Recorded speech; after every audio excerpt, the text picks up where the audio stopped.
Pakistan, Indonesia, Malaysia से लेकर Iran तक तमाम इस्लामिक देशों में मुस्लिम महिलाओं के लिए हिजाब या बुर्का पहनने का आदेश तो आपने खूब सुना होगा। लेकिन एक ऐसा मुस्लिम देश भी है जिसने कट्टरपंथियों के मुंह पर तमाचा जड़ा है। भारत के व्यापक पड़ोसी माने जाने वाले कजाकिस्तान में एक महत्वपूर्ण कानून पारित किया गया है। देश में बढ़ते धार्मिक कट्टरपंथ और सुरक्षा चिंताओं के बीच देश की संसद ने ये कदम उठाया है। इस कानून के तहत अब सार्वजनिक स्थानों पर नकाब और चेहरा ढकने वाले सभी प्रकार के कपड़ों पर प्रतिबंध लगा दिया गया है।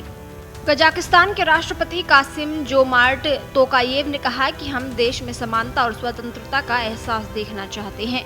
ऐसे में मुस्लिम महिलाओं के नकाब, हिजाब जैसे पहनावे का कोई मतलब नहीं है। महिलाओं को चेहरा ढकने की कोई जरूरत नहीं है। उन्होंने इससे जुड़े कानून पर मुहर लगा दी है। स्थानीय मीडिया रिपोर्ट्स के मुताबिक सरकार ने ये कदम सुरक्षा कारणों और देश की धर्मनिरपेक्ष पहचान को बरकरार रखने के लिए उठाया है। अधिकारियों का कहना है कि चेहरा ढकने वाले कपड़े लॉ एंड एनफोर्समेंट एजेंसियों के लिए किसी व्यक्ति की पहचान करना मुश्किल बना देते हैं। इससे देश की सार्वजनिक सुरक्षा को खतरा हो सकता है। हालांकि इस बिल में कुछ विशेष परिस्थितियों के लिए छूट भी दी गई है। अगर कोई व्यक्ति किसी मेडिकल रीजन, मौसम, दफ्तर की जरूरत, सांस्कृतिक कार्यक्रम या सिविल डिफेंस के तहत चेहरा ढकता है तो उसे इस बैन से छूट दी जाएगी। सरकार का कहना है कि ये कदम देश की धर्मनिरपेक्ष नीतियों और पारंपरिक सांस्कृतिक मूल्यों वाली छवि बनाए रखने के लिए उठाया गया है। अधिकारियों ने यह भी कहा कि नकाब और पूरी तरह चेहरा ढकने वाला लिबास इस्लाम में अनिवार्य नहीं है और ये परंपराएं अक्सर विदेशी धार्मिक प्रभावों से जुड़ी होती हैं। राष्ट्रपति टोकायेव ने मार्च 2024 में भी ये बात कही थी कि नकाब एक पुरानी और अप्राकृतिक पोशाक है। इसे नए नए कट्टरपंथियों ने देश की महिलाओं पर थोपा है। उन्होंने इसे कजाकिस्तान की पारंपरिक संस्कृति के खिलाफ बताया था। कजाकिस्तान की सड़कों पर पिछले कुछ सालों में नकाब और पूरे शरीर को काले कपड़ों से ढकने वाली महिलाओं की संख्या में बढ़ोतरी हुई है।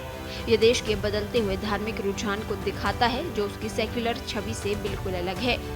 इससे पहले साल 2017 में कजाकिस्तान में स्कूली छात्राओं के लिए हिजाब पहनने पर प्रतिबंध लगाया गया था।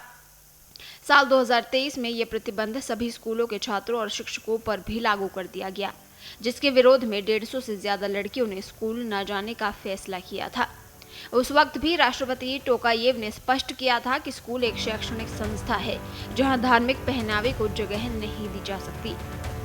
आपको बता दें कि कजाकिस्तान की जनसंख्या में 70% से ज्यादा आबादी मुस्लिम है, लेकिन देश की संवैधानिक व्यवस्था धर्म से स्वतंत्र है। यहाँ सरकार की नीतियाँ धर्मनिरपेक्षता के सिद्धांतों पर आधारित है। खुद राष्ट्रपति टोकायेव भी इस्लाम धर्म को मानते हैं और वे इससे जुड़े हुए विश्वासों का पालन भी करते हैं। उन्होंने मक्का में जाकर उम्राह भी किया था और वे रमजान के महीने में रोजा भी रखते हैं। बावजूद इसके विदेश की नीतियों को सेक्युलर रखने के पक्षधर हैं। वैसे आपको बता दें कि कजाकिस्तान अकेला देश नहीं है जिसने ऐसा कदम उठाया हो। उसके पड़ोसी देशों उज्बेकिस्तान और किर्गिस्तान ने भी साल 2023 और 25 में नकाब और चेहरा ढकने वाले कपड़ों पर सार्वजनिक प्रतिबंध लगाए हैं।